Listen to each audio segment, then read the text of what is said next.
यर्मिया छठा बाब।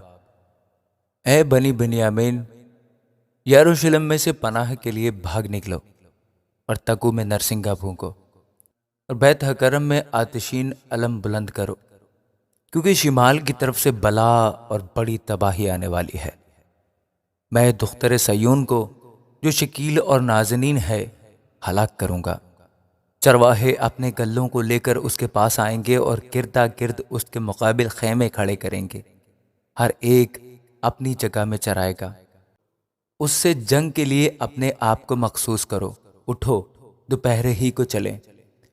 हम पर अफसोस, क्योंकि दिन ढलता जाता है और शाम का साया बढ़ता जाता है।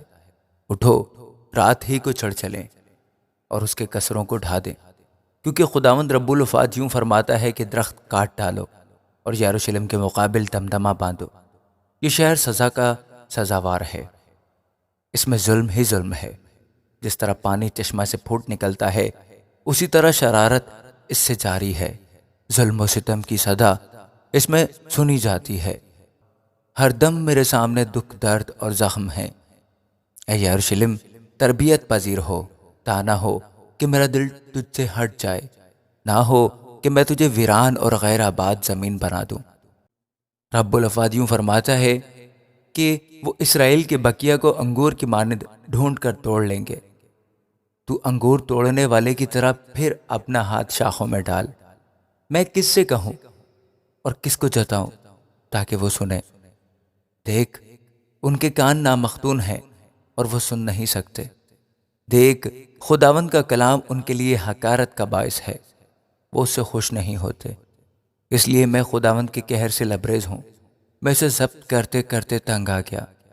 बाजारों में बच्चों पर और जवानों की जमात पर उसे उंडेल दे, क्योंकि शौहर अपनी बीवी के साथ और बूढ़ा कोहन साल के साथ गिरफ्तार होगा, और उनके घर खेतों और बीवियों समेत औरों के हो जाएंगे। क्योंकि खुदावंद फरमाता है, मैं अपना हाथ इस शहर के बाशिंदों पर बढ़ाऊंगा, इसलिए कि छोटों से बड़ों तक सब के सब लालची हैं, और नबी से काहिन तक हर एक दगाबाज है, क्योंकि वो मेरे लोगों के जख्म को यूं ही सलामती सलामती कहकर अच्छा करते हैं, हालांकि सलामती नहीं है।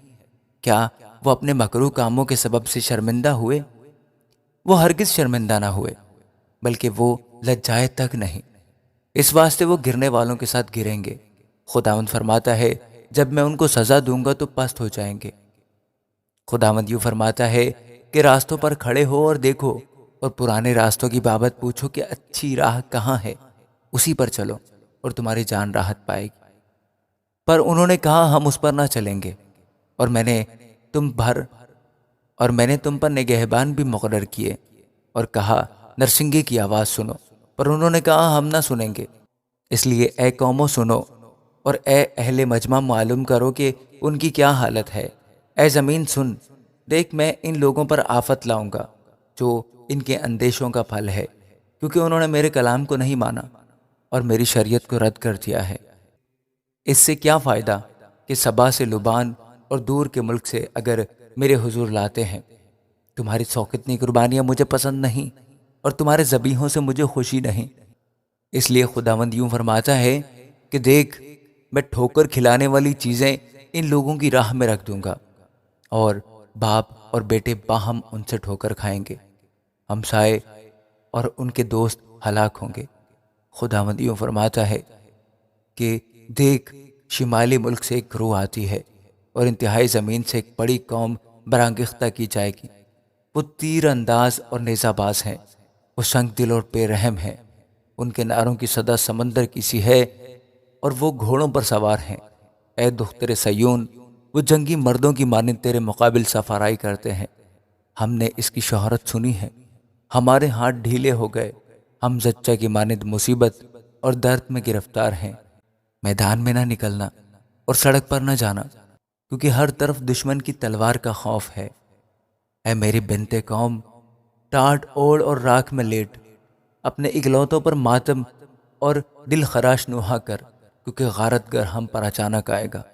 मैंने तुझे अपने लोगों में परखने वाला और बुर्ज मुकर्रर किया, ताकि तू उनकी रविशों को मालूम करे और परखे। वो सब के सब नहायत सरकश हैं, वो गीबत करते हैं। वो तो तांबार लोहा है, وہ سب کے سب معاملہ کے کھوٹے ہیں۔